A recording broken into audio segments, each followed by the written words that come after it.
வணக்கம் நண்பர்களே, முக்கிய செய்திகளை இந்த பதிவில் பார்க்க போகிறோம். மக்களவையுடைய ஸ்பீக்கர் சபாநாயகர் ஓம் பிர்லா அவர்கள் நாடே அதிரக்கூடிய வகையில் ஒரு விஷயத்தை சொல்லியிருக்காரு. என்னன்னா, பிரைம் மினிஸ்டர் குடியரசுத் தலைவருடைய உரைக்கு நன்றி தெரிவிக்கக்கூடிய தீர்மானத்தில் பேசுவதற்காக மக்களவைக்கு வரும்போது பிரைம் மினிஸ்டர் பேசும்போது பிரைம் மினிஸ்டருடைய இருக்கையை முற்றுகையிட எதிர்க்கட்சிகள் பிளான் பண்ணாங்க. அதில் ஒரு சில எதிர்க்கட்சியை சேர்ந்த பெண் எம்பிக்கள் பிரைம் மினிஸ்டர் மீது தாக்குதல் நடத்துறதுக்கு கூட ஆலோசனை நடத்தினாங்க. இந்த தகவல் எனக்கு தெரிய வந்துச்சு. அதனால நான் தான் பிரைம் மினிஸ்டர் கிட்ட நீங்கள் அவைக்கு வர வேண்டாம் இன்னைக்கு அப்படின்னு சொன்னதாக ஓம் பிர்லா அவர்கள் பாராளுமன்றத்திலே சொல்லியிருக்காரு. அந்த எதிர்க்கட்சி பெண் எம்பிக்கள் வரிசையில் ஜோதிமணி அவர்கள், சுதா அவர்களுடைய பேரெல்லாம் குறிப்பிட்டிருக்காரு. பிரைம் மினிஸ்டர் மீது தாக்குதல் நடத்த திட்டமா, அதுவும் எதிர்க்கட்சி எம்பிக்களா, செஞ்சாலும் செய்வாங்க அப்படின்னு பாஜக கொந்தளிக்கிறாங்க. எதிர்க்கட்சிகள் என்ன சொல்கிறாங்க, இல்லை நாங்கள் கேட்ட கேள்விக்கு மோடினால் பதில் சொல்ல முடியலை, அதனால பயந்துக்கிட்டு தான் அவர் மக்களவை வரலை அப்படின்னு சொல்லிட்டு எதிர்க்கட்சியை சேர்ந்தவர்கள் பதில் கொடுக்குறாங்க. பாஜக என்ன சொல்கிறாங்க, எதிர்க்கட்சி செஞ்சாலும் செய்வாங்க, மோடியை இவங்களால வீழ்த்தவே முடியலை, தேர்தல் அரசியலில் வீழ்த்த முடியலை, அதனால இப்படி ஏதாவது ஒரு விஷயத்தை பண்ணி மோடியுடைய பேரை டேமேஜ் பண்ணணும் அப்படின்னு சொல்லிட்டு துடிக்கிறாங்க.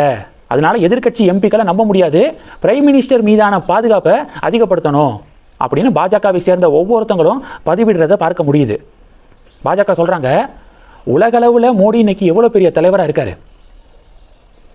அப்போது மோடியை தாக்குதல் நடத்துகிற மாதிரி, மோடி பேசும்போது அவருடைய இருக்கையை முற்றுகையிட்டு தாக்குதல் நடத்துகிற மாதிரியான ஒரு பிளானில் வந்தால் மோடி அவர்களுடைய செக்யூரிட்டி ஆஃபீஸர்ஸ் என்ன பண்ணுவாங்க, பிடிச்சி வெளியே தூக்கி போட்டுருவாங்க.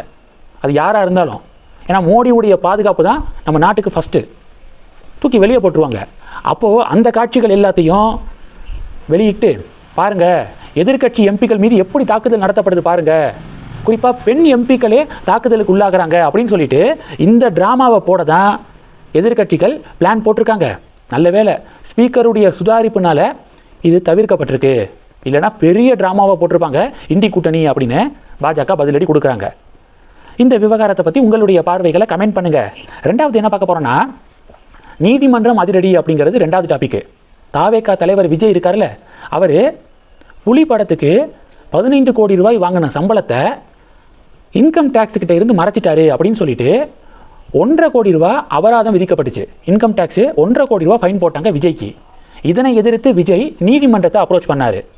இந்த கேஸில் நீதிபதிகள் டீட்டெயிலாக கேஸை விசாரித்து இன்னைக்கு என்ன தீர்ப்பு தெரியுமா கொடுத்துருக்காங்க, வருமான வரித்துறை இன்கம் டேக்ஸு 1.5 கோடி ரூபாய் அபராதம் விதித்தது செல்லும் அப்படின்னு விஜய்க்கு எதிராக தீர்ப்பு கொடுத்துருக்காங்க.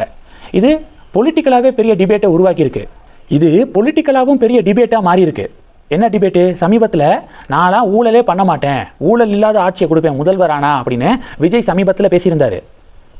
வாங்கின சம்பளத்துக்கே கணக்கு காட்டாமல் மறைச்சிருக்கீங்களே, உங்களை எப்படி நம்புறது அப்படின்னு சொல்லிட்டு தாவேகா ஹேட்டர்ஸ்லாம் இப்போ கமெண்ட் பண்ணிக்கிருக்காங்க. இது 2. மூணாவது என்ன பார்க்க போகிறோம், என்டிடிவி சிவ் அரூர் பாராளுமன்றத்தில் நடக்கக்கூடிய பஞ்சாயத்தை சூப்பராக ஷேர் பண்ணியிருக்காரு. சிவ் அரூர் பேசுகிறாரு, ஆனால் நமக்கு எதுவும் கேட்க மாட்டேது. பாராளுமன்றத்தில் எதிர்க்கட்சி எம்பிக்கள் கோஷம் போடுறாங்க பார்த்தீங்களா, அந்த நாய்ஸை எடுத்து வீடியோவில் அட்டாச் பண்ணியிருக்காரு. இதுதான் இன்றைக்கி பாராளுமன்றத்துடைய நிலைமை. எதிர்க்கட்சி எம்பிக்கள் இப்படி கோஷம் கூச்செல்லாம் போட்டு அவையை நடத்தவே விட மாட்டுறாங்க. 1 மணி நேரம் பாராளுமன்ற செஷனை நடத்துறதுக்கு 1.5 கோடி ரூபாய் செலவாகுது. எம்பிக்களுக்கு கொடுக்கக்கூடிய படிக்காசு, இது மாதிரி செக்யூரிட்டி ஆஃபீஸர்ஸுக்கு எல்லாத்தையும் சேர்த்து 1 மணி நேரத்துக்கு 1.5 கோடி ரூபா ஸ்பெண்ட் பண்ணுறாங்க கவர்மெண்ட்டு. மக்களவை சபாநாயகர் சொல்கிறாரு, 19 மணி நேரம் வீணாயிருக்கு எதிர்க்கட்சிகளுடைய குழப்பத்தின் காரணமாக அப்படின்னு சொல்லிட்டு 19 மணி நேரம் 13 நிமிடங்கள் வேஸ்ட் ஆயிருக்கு அப்படின்னு சொல்லிட்டு இந்த ஸ்டாட்டிஸ்டிக்ஸை கொடுக்குறாரு. அப்போ 1 மணி நேரத்துக்கு 1.5 கோடினா 19 மணி நேரத்துக்கு எத்தனை கோடி யோசிச்சு பாருங்கள். கிட்டத்தட்ட 30லேருந்து 35 கோடி ரூபாய் வேஸ்ட் ஆயிருக்கு. இது மக்களவையில் மட்டும். மாநிலங்களவையில் அதே மாதிரி. அப்போது இந்த பொறுப்பற்ற எதிர்க்கட்சிகள் காரணமாக வேஸ்ட்டாக 70 கோடி ரூபாய் செலவாயிருக்கு.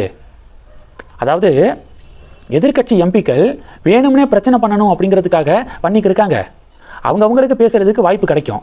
அப்போ அவங்களுடைய ஒப்பீனியனை தெரிவிக்கலாம்ல, அதை விட்டுட்டு கோஷமாக கும்பலாக சேர்ந்துக்கிட்டு கத்துறது, மேஜை மேலே ஏறி நின்றுக்கிட்டு கூச்சல் போடுறது, அடுத்து பேப்பரை கிழித்து ஸ்பீக்கரை நோக்கி எறிகிறது, இதுதான் எதிர்க்கட்சிகள் செய்கிற வேலையா அப்படின்னு பாஜக கொந்தளிக்கிறாங்க. ஒவ்வொரு எம்பிக்களும் எவ்வளோ சம்பளம் வாங்குறாங்க, அடிப்படை சம்பளமே 1,24,000 ரூபா மாதத்துக்கு. 1.25 லட்ச ரூபா சம்பளமாக வாங்குறாங்க. இது போக தொகுதிப்படி அப்படின்னு சொல்லிட்டு 87,000 ரூபா தொகுதிப்படி, அலுவலக செலவு அப்படின்னு சொல்லிட்டு 75,000 ரூபா.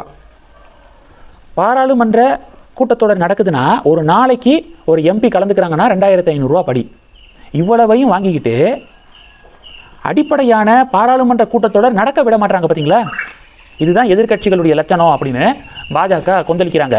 இந்த செய்திகளை பற்றி உங்களுடைய பார்வைகளை மறக்காமல் கமெண்ட் பண்ணுங்கள். தொடர்ந்து கணக்கில் இருங்க. அடுத்தடுத்து நிறையா பதிவுகளை பார்க்க போகிறோம். நன்றி. ஜெய் ஹிந்த்.